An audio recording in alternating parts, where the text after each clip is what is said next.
Hello, and welcome again to Thought Leaders, the monthly lecture series hosted by Space Center Houston and proudly sponsored by UTMB Health. I'm Becky Trout-Umbehagen, Community Engagement Director for UTMB. Tonight we're talking with legends, including Flight Director Gene Kranz and fellow members of Apollo 11's Mission Control, the people behind NASA's first landing on the moon. Every field has its legends. At UTMB, we celebrate the legends of medicine with the John P. McGovern Hall of Medical History at the entrance to Old Red, the 1891 birthplace of UTMB's School of Medicine. The people represented by these statues take us on a journey through medical history. Their work laid the stepping stones for our modern-day medicine. Space exploration follows a similar evolutionary trajectory. When we speak of Apollo 11, Neil Armstrong, Buzz Aldrin, and Michael Collins immediately come to mind.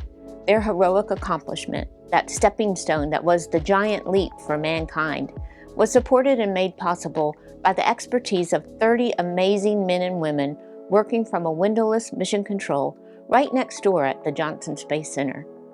Join me as we hear from members of that incredible team, led by Mr. Kranz and including fellow panelists Tom Hanchett, Ed Fendell, and Spencer Gardner. It promises to be a captivating conversation as they share their memories of this incredible journey. Thank you.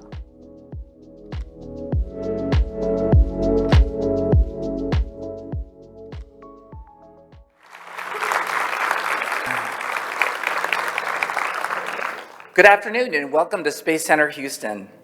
We are so excited to be here today celebrating the 55th anniversary of the Apollo 11 lunar landing. Space Center Houston is honored to serve as the official visitor center of NASA Johnson Space Center, but we're also a science center focused on human space exploration, past, present, and future. Our purpose is to bring people and space closer together. With over 400 space artifacts, films, and live programs, you can also go behind the scenes in our tram tours to experience Johnson Space Center's working facilities. Space City is renowned for achievements in human spaceflight and exploration, thanks to NASA and commercial partners. I do want to take a moment to acknowledge the passing of Congresswoman Sheila Jackson Lee. She passed away yesterday from pancreatic cancer and was a major advocate of the space program and of Space Center Houston and NASA Johnson Space Center. She served for the 18th district here in Houston and 15 terms in Congress. And so I think it's important for us to acknowledge her advocacy and support of the space program through so many years and all that she did for the Houston region.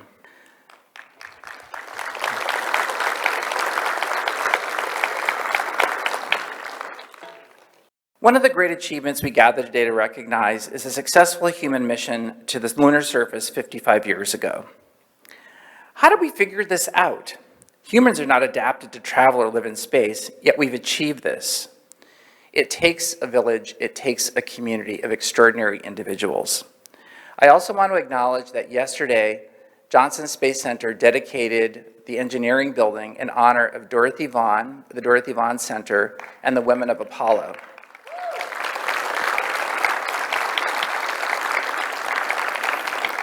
Many of us became familiar with the role of these women, or many of these women, who had different roles during the space program, but through the film Hidden Figures, and Dorothy Vaughan was one of the individuals portrayed in that film. But it shows that it takes a number of extraordinary people, many of them not publicly recognized, who made the space program possible. And today we're going to have a conversation with individuals who are pioneers of the Apollo program and really made possible the Mission Operations Control Room, the critical brain of the space program. And they're seated here, and I'm going to just name them, but then I'm going to tell you a little bit about each one of them. Gene Kranz, who is a NASA flight director. Gene.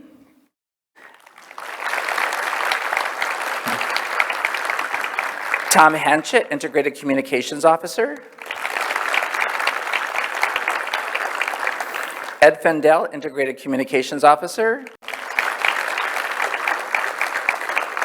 And Spencer Gardner, Flight Activities Officer.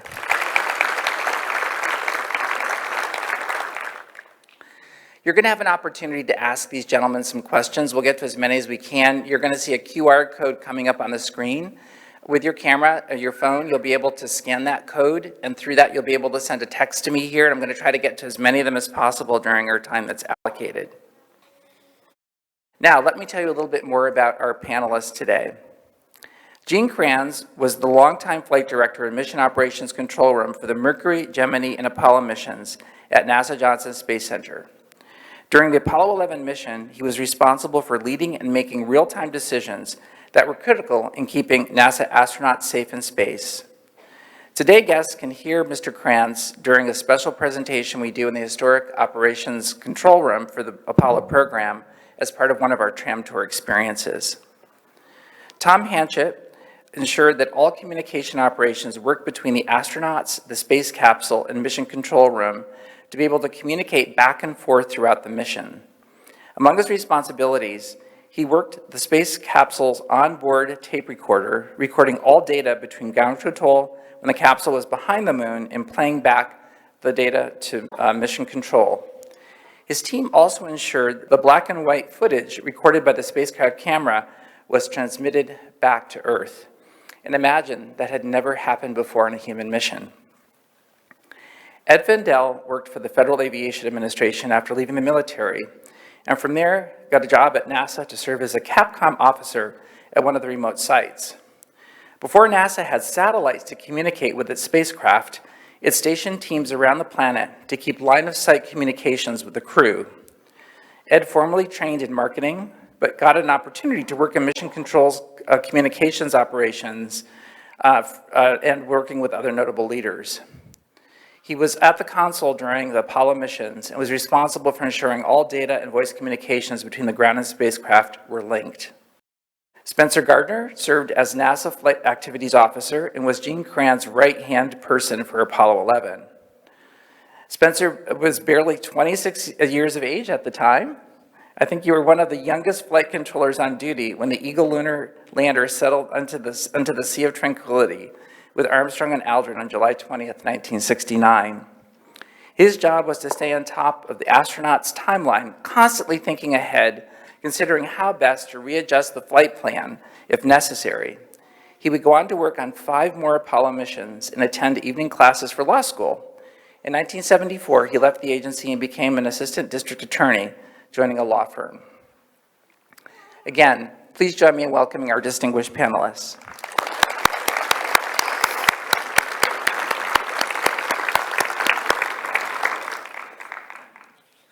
So we're going to launch right into questions. And then, again, I want to remind you to scan the QR code and text the questions here, and I'll include as many as possible. I'm so excited to have the conversation with these gentlemen.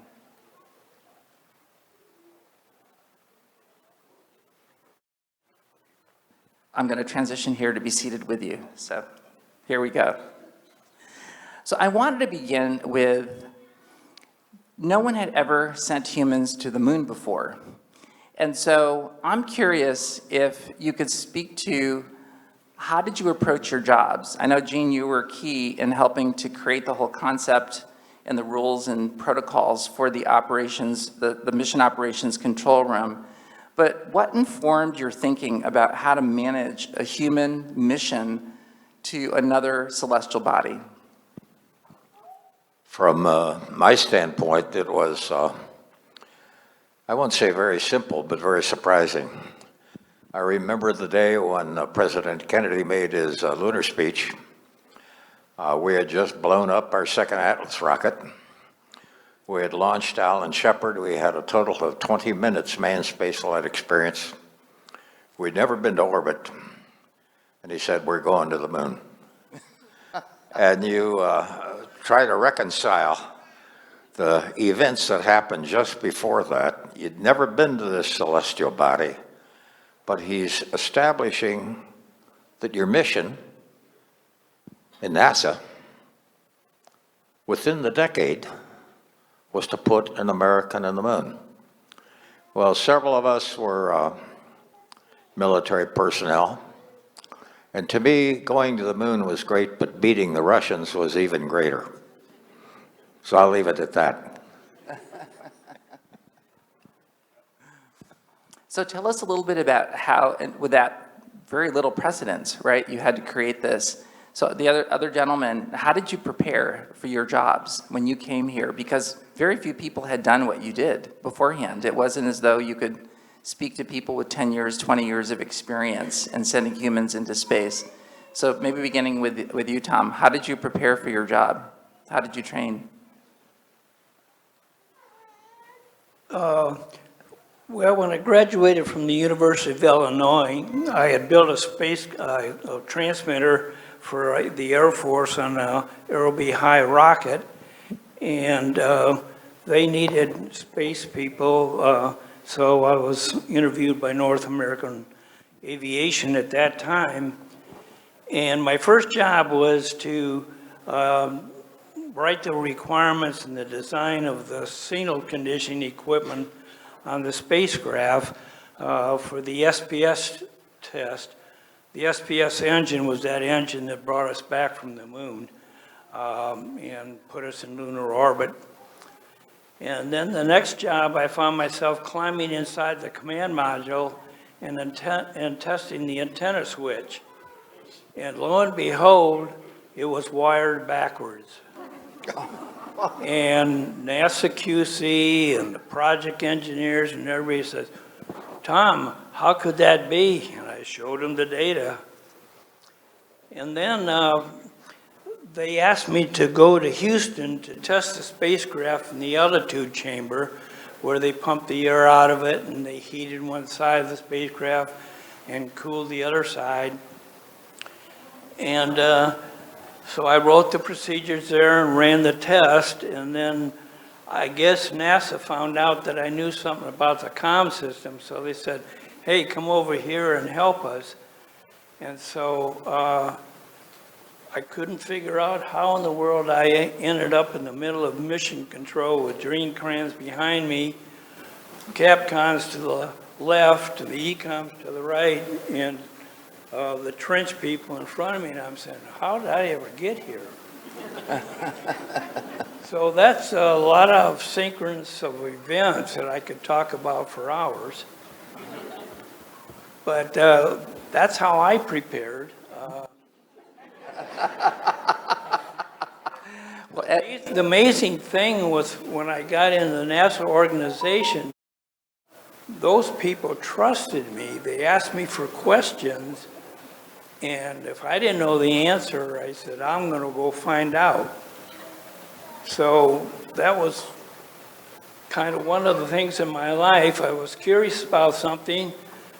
I didn't know the answer, so I figured out how to find out. Awesome. So Ed, I know you had a background in marketing.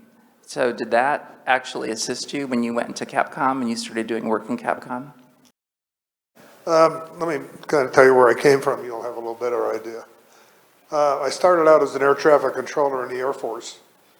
And after I left the Air Force, I banged around at several different jobs. And I worked for the FAA in Jacksonville, Florida, and different places. And I ended up at Cape Canaveral working for Pan American Airways. And I was in charge of all the aircraft operations. And in those days, every time there was a missile launched, there were various airplanes with instruments on board people were trying to design the things that detect missile launches to keep us alive today from somebody attacking us, those type things. So it was very busy. And after a couple of years of doing that, one day I was in my apartment headed to the beach and the phone rang. This guy was on the phone and he started talking to me. He told me he was out here in Houston and they were going to the moon. I already knew all that. And I was trying to get to the beach. It was a Saturday, you know what goes on at the beach on Saturdays, right? And he kept talking to me and I said, why are you calling me? He said, well, we have a problem. And I said, what's that? He said, well, we're hiring every engineer that walks in the door. So if you go back and think when Kennedy made his speech that Gene talked about, it required the hiring of thousands of engineers and mathematicians, not only here, but everywhere, both at NASA facilities, factories, and so on. So every time an engineer would show up at the door with a piece of paper that said, I graduated, they hired him.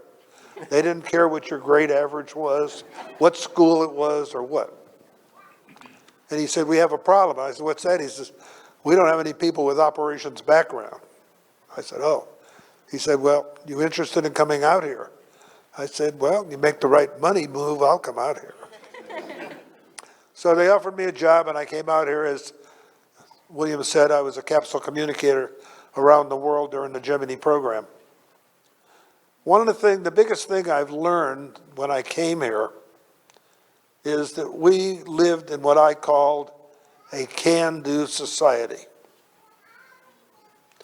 You never, when you came here and went to work, I don't care where you worked, what you did, secretary, engineer, what. You never said, I can't do that. If you said you can't do that, you disappeared. There wasn't time for people to be convinced that you could do something. If you didn't know it, you went out and found out how to do it. And when you worked for the leaders we had and the mentors, they established that criteria. The eventual end of that was, on this day 55 years ago, we landed on the moon. Whether we could do it again, I don't know. But if you take that attitude and you transcribe it around, you'll find out that you can do anything.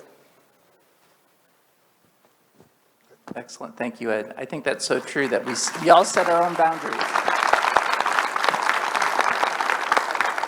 So Spencer, what was it like working for Gene Kranz, being his right-hand person? How did you come into that role?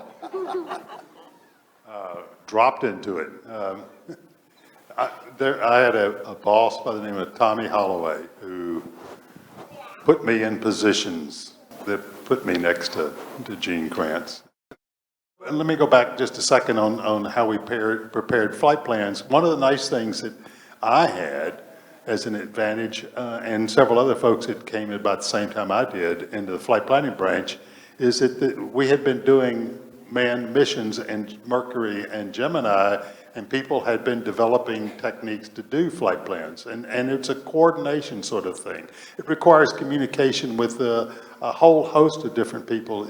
It's one of those things where you get to know a little about a lot of things, and you have to know that to be able to coordinate those activities that go into a flight plan and start thinking ahead about what you're doing. And one of the things, to echo a little bit about what Ed said, is when this can-do attitude, people being putting you in places to require you to do things, that you have to do those things to get your job done. And you're not going to, if you're 25, you're not going to tell people no. And there were a lot of folks like me there that were young, ready to go, and it was our job. I mean, we were going to do it. It was not something that you shirked from. How young? When I started NASA, or in Apollo 11, I just turned 26 when I'm sitting on the console. Yeah, you're mentioning how young. My guidance officer on Apollo 11, his birthday was landing day. He was 27 years old then. Couple comments on Fendell. I could talk to him about him forever, but he was hired. We were basically, as Ed indicated, really filling anybody who came in the door. We looked at the applications.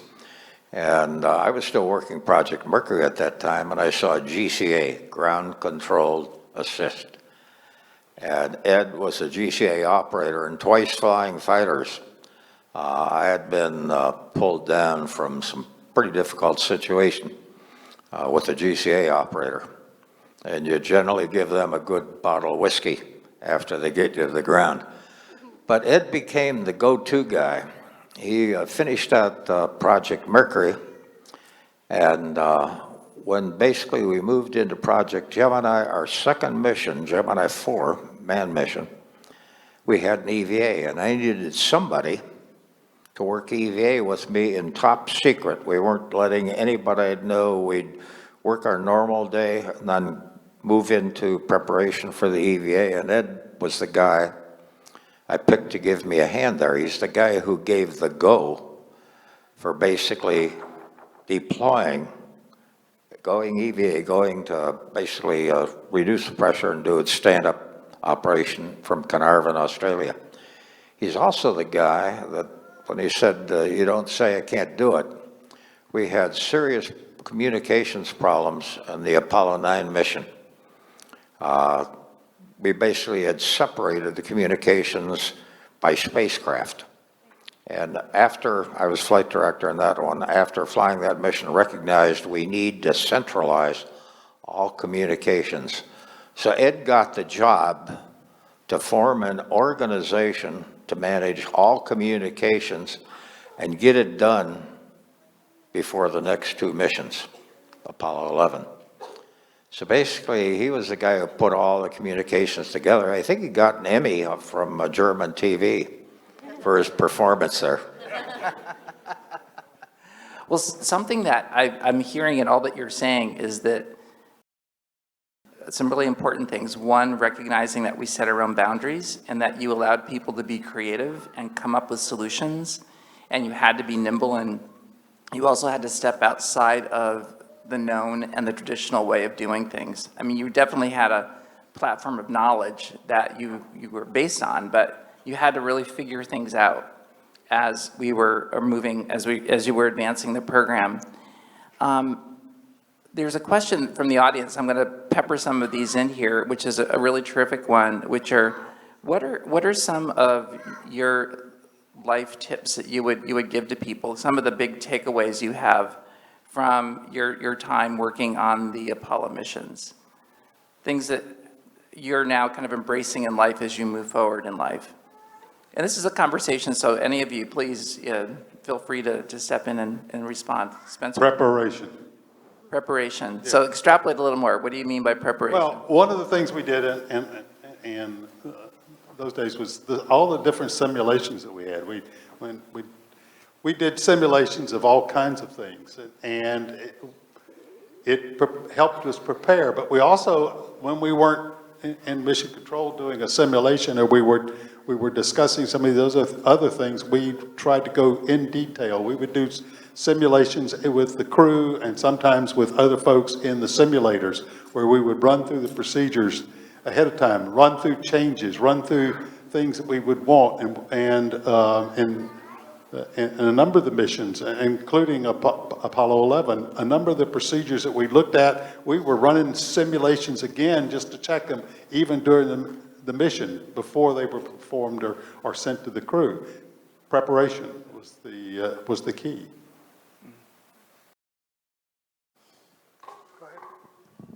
Well, for me, it started really early in life. I was a member of a family of 8, and when there's 8 kids around, you better figure out how to do things yourself, because mom and dad are busy with other things.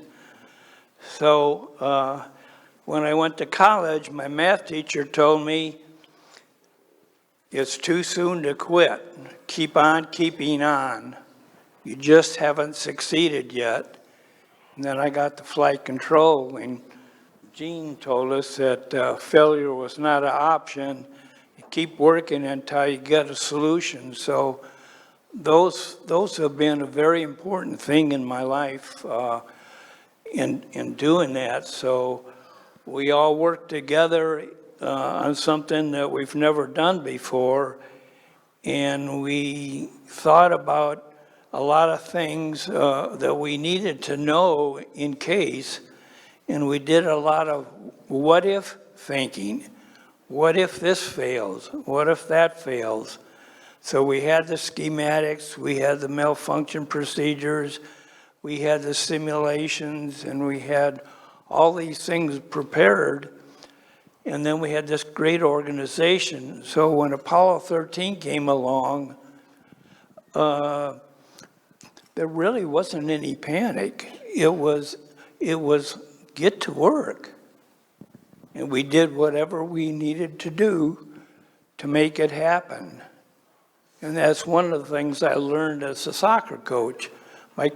my coaching people told me is make it happen.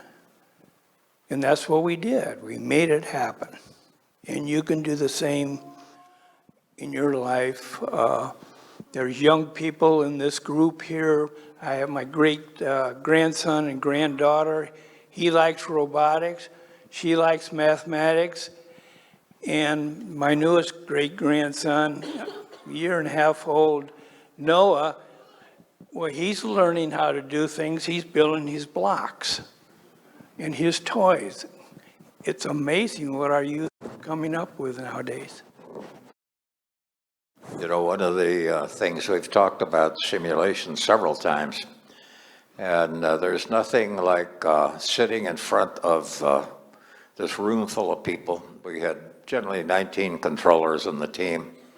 We had 3 or 5 astronauts over in the simulators, and being the first person to fess up to all the mistakes you made. And there you learn about what I call ruthless honesty. Because if you don't fess up and indicate why you did what you did and it was done wrong, the simulation supervisor is God.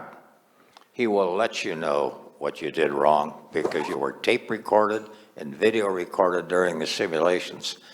And this was a relationship that developed. Today, people are very sensitive about a lot of things, but in mission control, that sensitivity just disappeared, and you just took the action and the words, sim soup. I learned about listening from the simulation supervisor because he picked one mission where I made the wrong decision, crashed the crew in the Atlas Mountains, and had to own up to why it was. I wasn't listening and using my team. I was trying to give all the answers myself. That's tough to take. It's hard to translate the atmosphere and the world we worked in into the future. I've tried it 30, 40, 100 times. The thing you have to try to remember is that when we really got going after that crazy speech by the president, there were millions of people who knew portions of things and other people who knew other things. There was hardly anyone who knew everything. So when you went to work, if you ran into a subject you didn't know, there was no books to go to. There were no workbooks to take home with you. There were no classes. There was no training.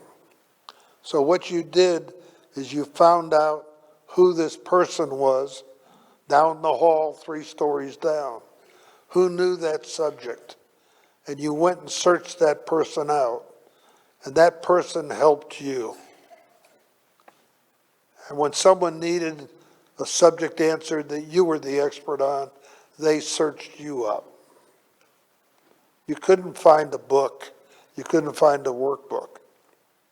As a result, this team was formed, this team mentality, and everybody helped each other. But the thing you have to remember is what Gene was just talking about. When you trained, if you made a mistake, you ended up biting the bullet. There was no, well, it'll be better next week. It didn't work that way. You got chewed out in public on communication loops that went as far as Australia. And you were told what a dumb you were. I won't use the language. And everybody knew you were dumb. And when we flew, afterwards everybody partied. We got drunk, we ran all over. There were 1,000 cars out here on NASA 1. You couldn't find a place to walk, you couldn't do anything. But 2 or 3 weeks later, there was another party. And that was just the flight controllers and the astronauts. And it occurred in a town down here called Dickinson. And we would get down there and drink beer and get drunk.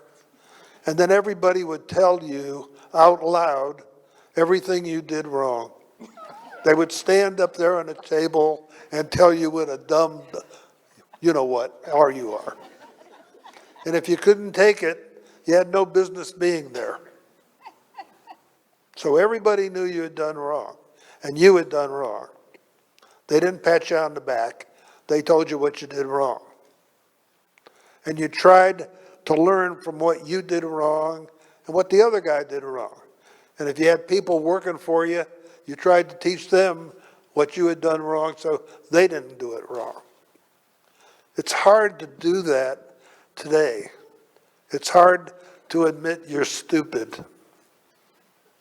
But we were stupid because there were things we didn't know. But the next time we did them right. Because if you didn't do it right the next time, you weren't there the third time. You kind of walked in one day and the desk was empty. So it's hard to explain the full atmosphere of the world we worked in. But somehow it worked. Somehow it still continues to work. And with some luck, we'll get to do it again with some people that are smarter than we were. Lots smarter. Yeah, the interesting thing in this environment was we knew our leaders, our bosses, by first name, and they knew us by first name. They'd be sitting in the top row in mission control, but you had the entire power base of NASA was letting a bunch of young kids do the job. And the thing that was interesting, I worked in the 3 Mile Island investigation. And there, the problem that happened to 3 Mile Island was the leadership, the top management got involved too early and didn't let the working levels solve the problem. And this was the great thing. We were given an awful lot of responsibility, but with it came accountability. It was me, my team, and each one of the individual controllers we had. And accountability was our job. Wow, a lot of profound things in what you said that's really, really interesting. I want to take us back to leading up to July 20th of 1969.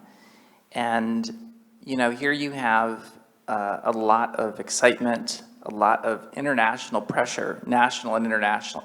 All eyes are on you. How did you maintain the focus and discipline leading up to that day, the launch on the 16th, and then, of course, Mission Control here takes over after the launch, right? You're managing the crew and the mission. How did you keep everyone in line and focus leading up to and through the landing on the 20th? I think there were many characteristics. We had a document we called the Foundations of Mission Control. And this is sort of the game plan and the level of expectations that we had for ourselves and for our bosses. And one of these statements is to always be aware that suddenly and unexpectedly, you may find yourselves in a role where your performance has ultimate consequences. We basically knew what our responsibility was and we went to fulfill it. And this was universal through the team.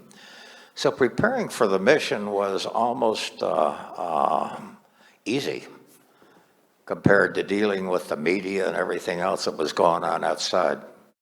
We were very fortunate in those days because we had a very professional media we worked with. They knew us by name. They'd pull a lot of jokes on us. Press conferences we had after every shift. A lot of the guys here sat in the press conferences, and they had to answer the questions they had. So it was a... Gene, I have to interrupt. After every shift, after every shift, yeah. Every shift. And there's nothing worse than handling the midnight press conference where the press has been in the bar for several hours at a time. And they're all loaded with kind of questions that they want to trap you so that they have the headline for tomorrow morning.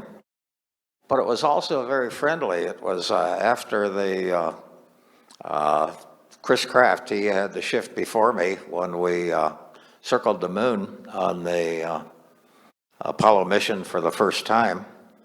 And they brought a champagne glass up there and they poured what I called champagne, real champagne, out of the glass during the press conference, and he drank it. My shift was next, and my ego, when they brought the bottle up, was as big as this room. The only problem is they gave me ginger ale.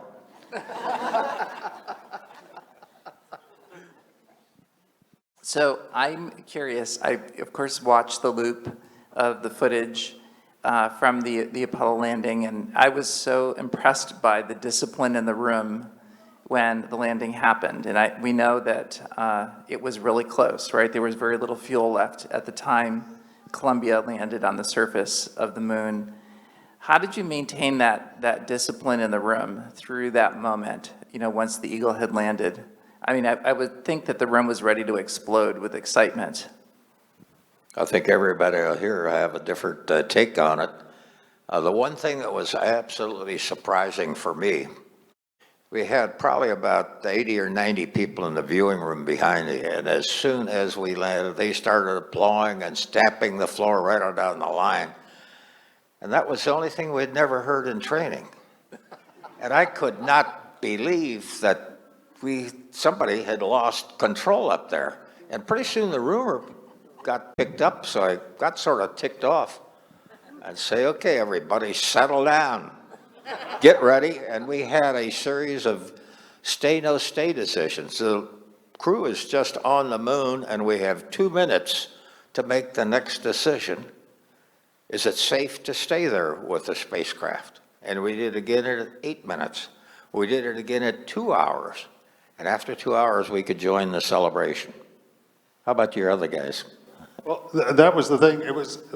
First of all, it was a lot like the simulations we'd done where we'd done landing. And so the activities that we had to follow through, the flight plan activities, the checklist activities, and making sure that they had followed, that the crew was following the checklist. We were trying to make sure that we could tell if they had hit this switch or that switch. And that kept us busy. I mean, it was not something you could stop and think about. You had to keep after that list of things. Otherwise, you would get behind, and you didn't want to be behind on your job. That was the last thing you wanted, because then Gene Kranz would probably say something to you about it, and you wouldn't like that.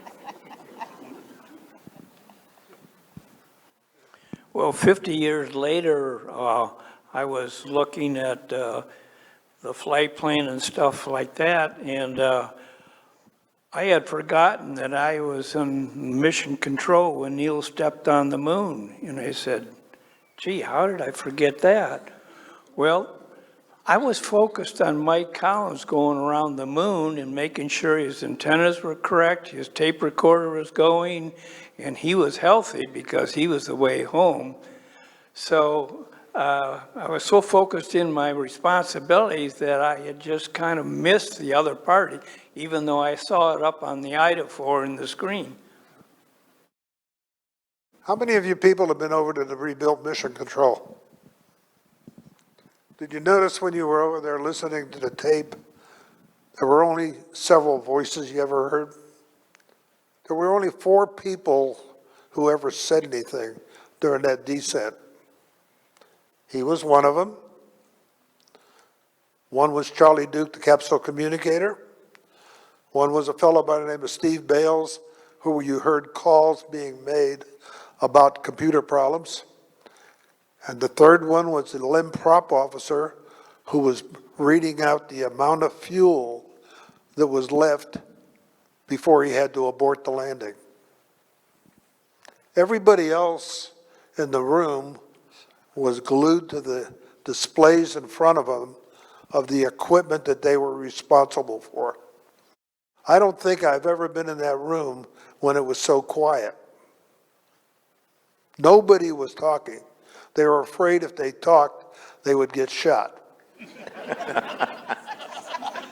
It was dead quiet.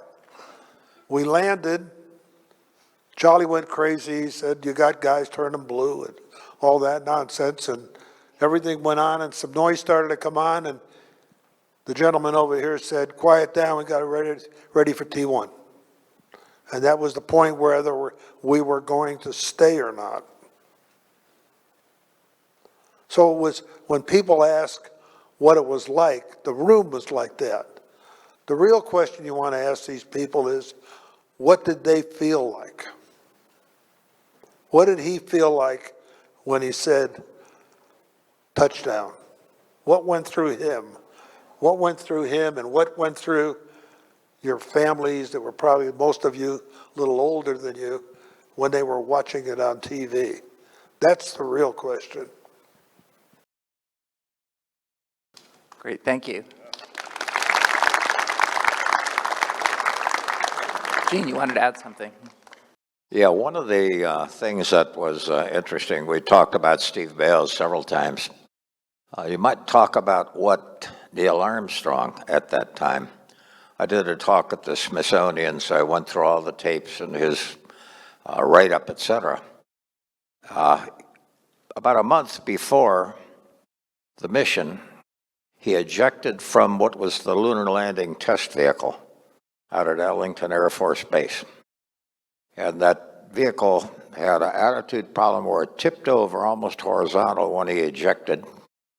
And basically, he hit the ground after about 3 swings in the parachute, very close to that LLTV. Well, Neil, that was in his mind, and every pilot, the first thing he's going to do when he sees he's got a problem, fly the airplane. Neil was glued to what was happening in the guidance system and the spacecraft when he first heard that.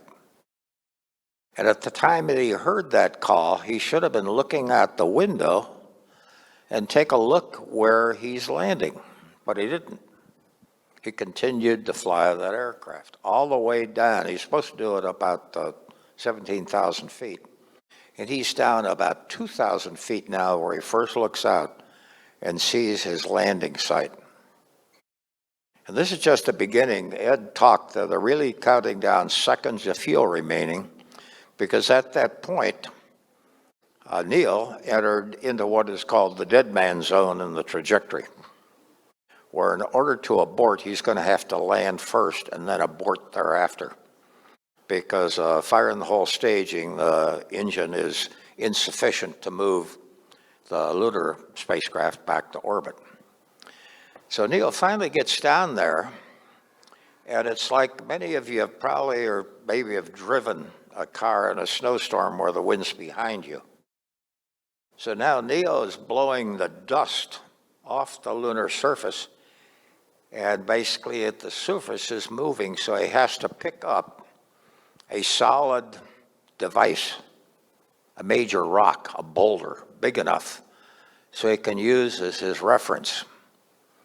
And Buzz is now telling him his motions of lateral and down velocity, etc. So it's really interesting to really read the transcript from what Neil was thinking and doing from the time he first heard that computer program alarm reading. But it was, I asked what I felt.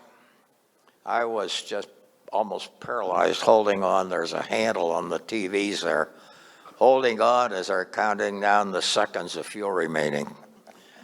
And boy, it was only when we heard the Houston Tranquility Base I could let go of the handle in that guy. But I think everybody had their experience. And then I had to get together because we had to go through the stay, no stay. We could not dally for 1 second. And the team didn't. I mean, they went through this, they went through their assessment, and at 2 minutes, they're safe to remain for another 6 minutes. And we do that over and over and over. And then some of us have to go to a press conference. Everybody's still pressing, and now they want to hear. All we want to do is get back and find out when they're going to get outside the spacecraft and start the EVA. Gene, can you just remind us how many seconds of fuel were left when the Eagle landed? How many seconds of fuel remained? To their best guess, it was around 17 seconds. By the guy that was calling, seconds of fuel remaining was Bob Carlton. Well, he joined the Air Force. He left high school in the sophomore year joined the Air Force, got the GED, got his high school diploma off, and then went to college. So he is the guy that is calling down the seconds of Fury Main, and we call him the Gray Fox. And basically that fit his name almost perfectly there. But he was rock solid calling those seconds out. And you hear the Capcom pass that out. And I think everybody in the control room was totally silent there, only listened to Carlton, Capcom, and those seconds being passed up to the crew. We thought it was 17 seconds, but we did not have a slosh model. It turned out there was more like around 30 seconds. Still. I just can't imagine the white knuckles, with 17 seconds or even 30 seconds of fuel. And I actually had no idea that you had to go through a series of protocols of stay or no stay. That was something I didn't know before. That's absolutely fascinating.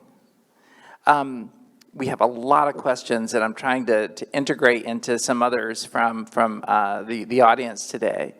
But one question I do want to ask, because we're getting close to the end of our time this afternoon, is what is one of the highlights for you during your career in Mission Operations Control Room? I know there are probably many, and of course, we're celebrating the landing of the first time humans on the moon. But are there another experience that you really hold on to that is like one of the most precious memories you have from your careers? Well, one of the most memorable things is Ken Manley, the Apollo 16 command module pilot, came downstairs and he handed me, and this is a copy of the communication system overview, and he says, this is what we flew on Apollo 16, and it had John Young's signature on it, his signature on it, and Charlie Duke. And I was just blown away. Charlie Duke and my wife and his wife, we lived together in League City at the very beginning when we came to Houston. And I had no idea of what in the world would occur over time with us two. And of course, he walked on the moon on Apollo 16. And we had children at the same time. My daughter was born 3 months after that happened. And so some of the memories I have are very, very simple, as well as the major thing that we accomplished. Let me say something to a lot of people that most people don't understand. When we had gotten beyond the Gemini stage of flying our flights 1 through 12, and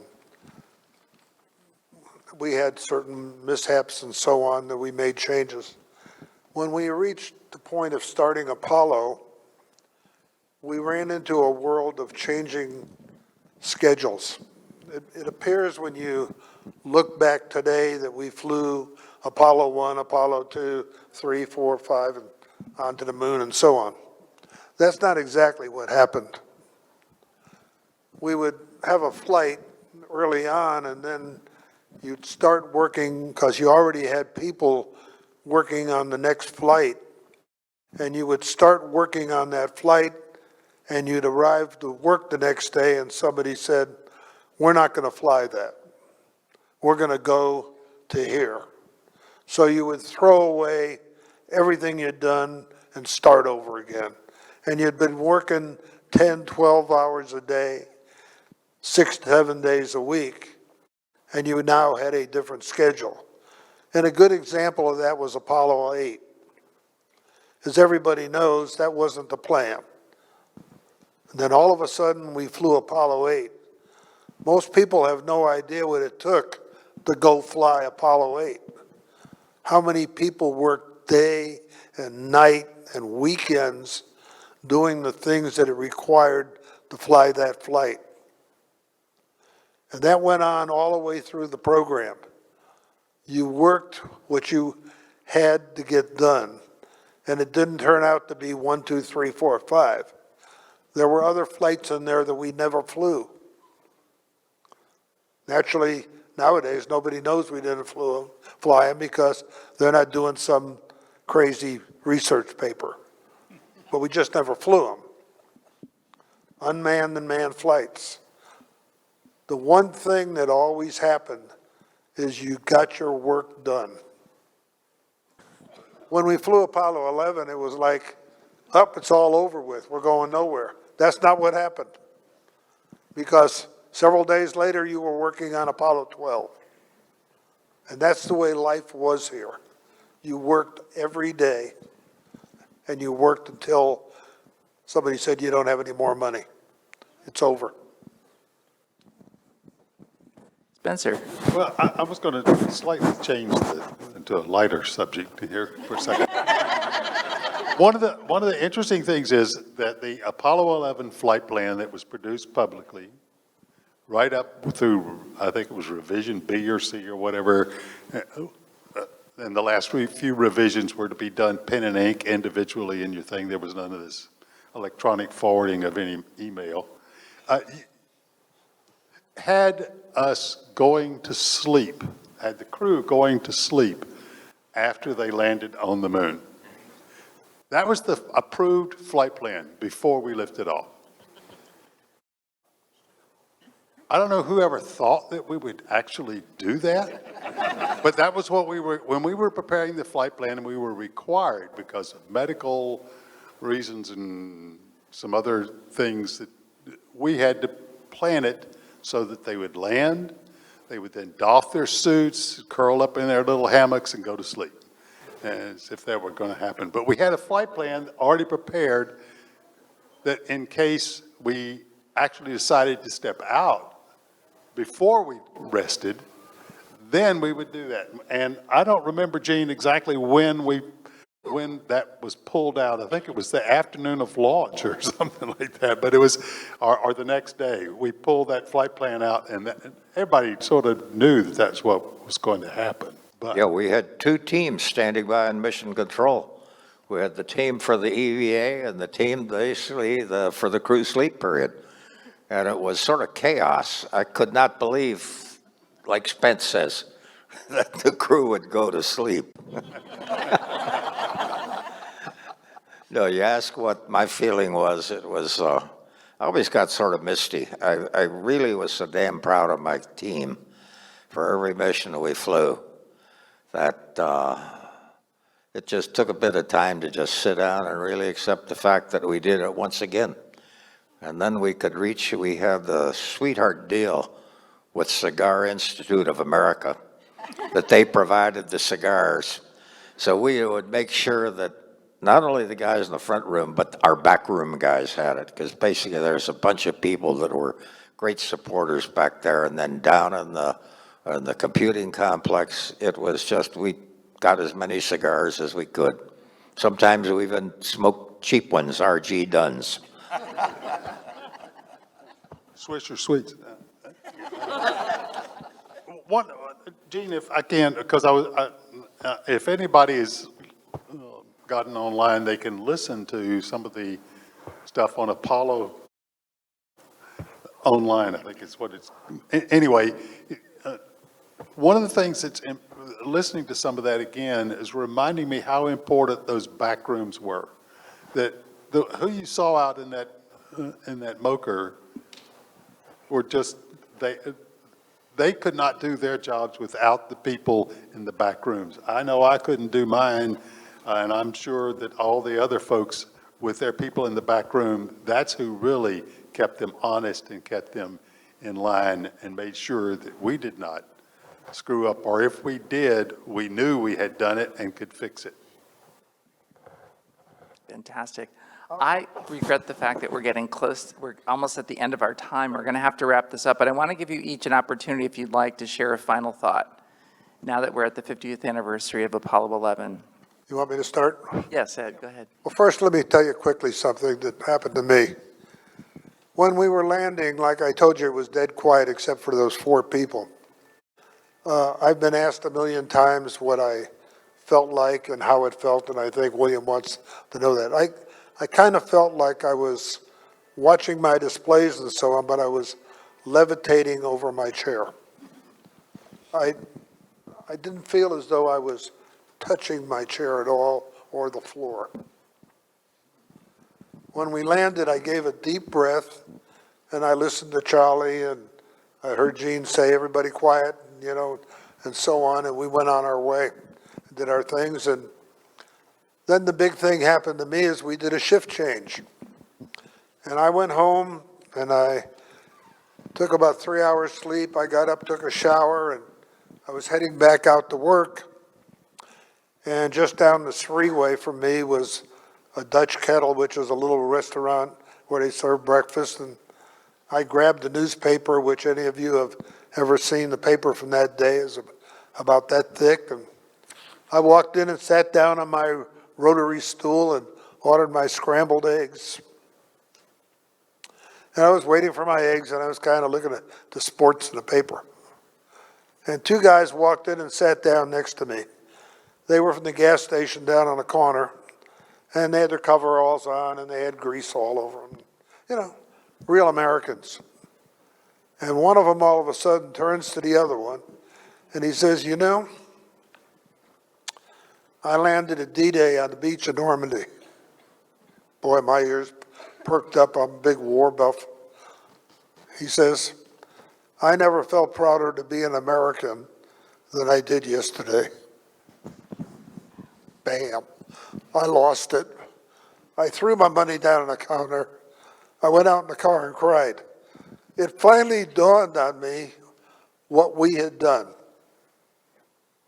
Everything else in the control center, the cigars, Charlie screaming onto the crew, everybody slapping each other on the back, it hadn't hit me what we had done in this country and around the world.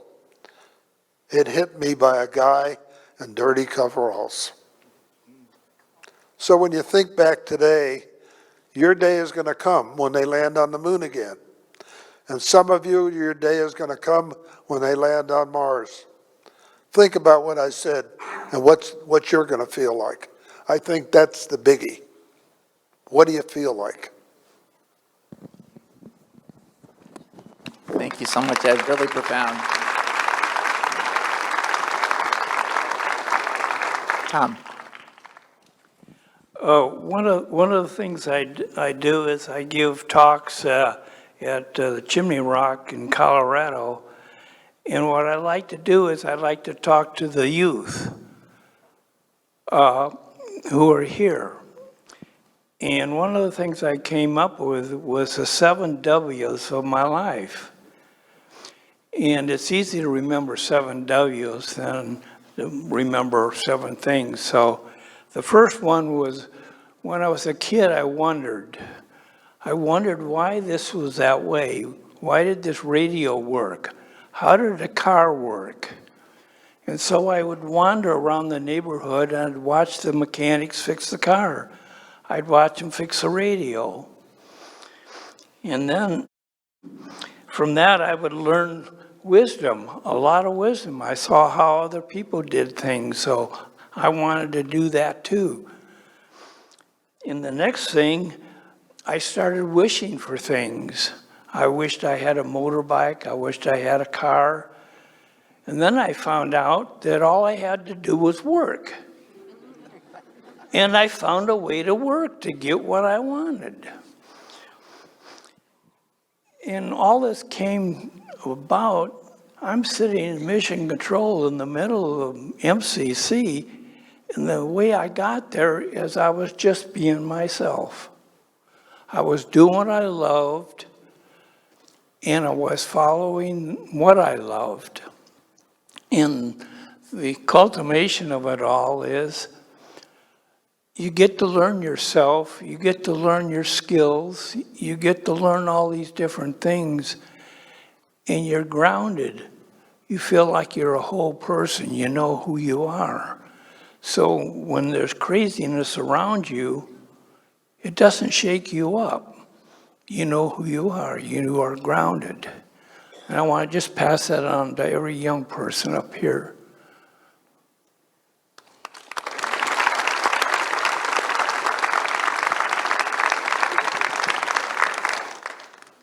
I don't know how I can follow that. Sorry. One of the things that it's interesting looking back now, how at the time, because you are doing these things and you've been doing them, and I can't stress enough the simulation aspect of it, a lot of it feels like you've done it before in one sense, because we've gone through the simulations. And so sometimes you will go through a process of some activity that you will not recognize until later was that big activity, like Ed's circumstance, where something happens later down the road. It does not occur to you at the time that it was this big. You don't feel it. Intellectually you know it, but you don't feel it until later. Those feelings occur later. And that's what's happened to me with Apollo 11. Some of that, you kept working on it because the next day you come in and you're starting to work on another mission. Or we were already working on Apollo 14 or 15 down the road, even before Apollo 11 landed, and as far as the flight plan is concerned. So you're already thinking ahead and moving ahead, and you sometimes don't realize and appreciate at the time what you've done and what's happened. And stop, think, and enjoy that time.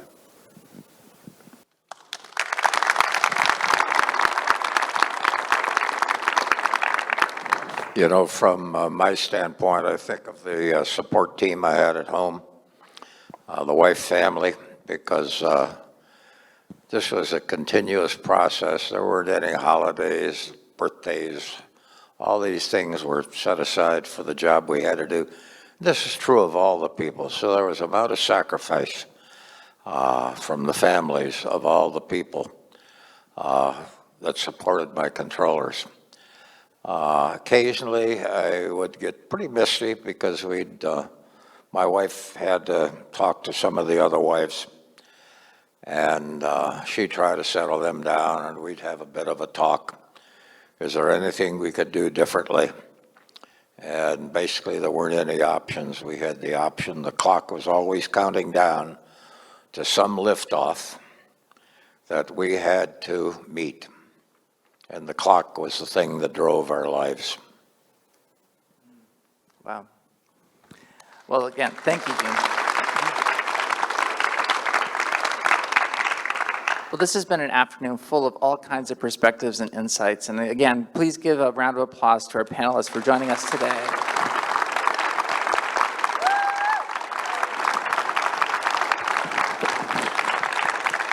I want to remind everyone that Space Center Houston is very privileged to have a number of incredible artifacts that I hope that you'll take advantage of seeing while you're here. We actually have the lectern at which John F. Kennedy gave his famous moonshot speech at Rice University on September 12, 1962. It's actually in the Starship Gallery as you enter that gallery.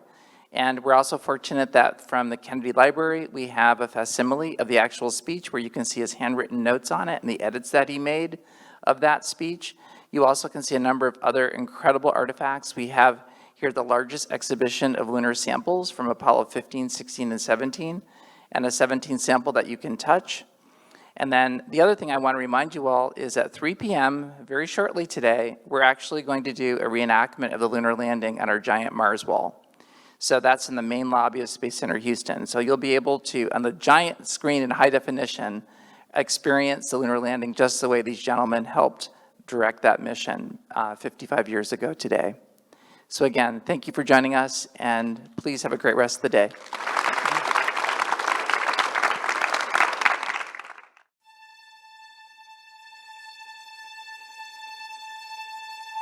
That's 15 seconds. Guidance is internal. 12, 11, 10, 9. Ignition sequence start. 6, 5, 4, 3, 2, 1, 0. All engine running. We have a liftoff. Liftoff on Apollo 11. Shadow. 4 forward. Drift into the right a little. 30 seconds. Forward. Contact light. Okay, engine stop. Tranquility Base here. The Eagle has landed. Roger, Tranquility. We copy you on the ground. You got a bunch of guys about to turn blue. We're going to be busy for a minute. Armstrong is on the moon. Neil Armstrong, 38-year-old American, standing on the surface of the moon. On this July 20th, 1969. It's one small step for man.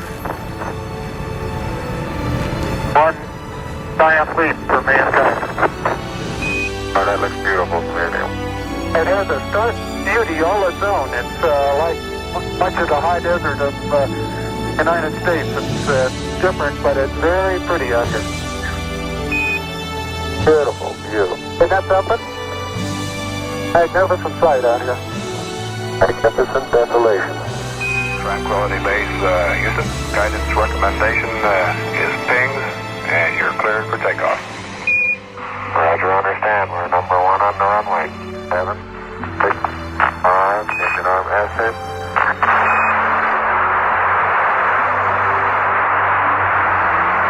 Beautiful. Very smooth. Very quiet ride.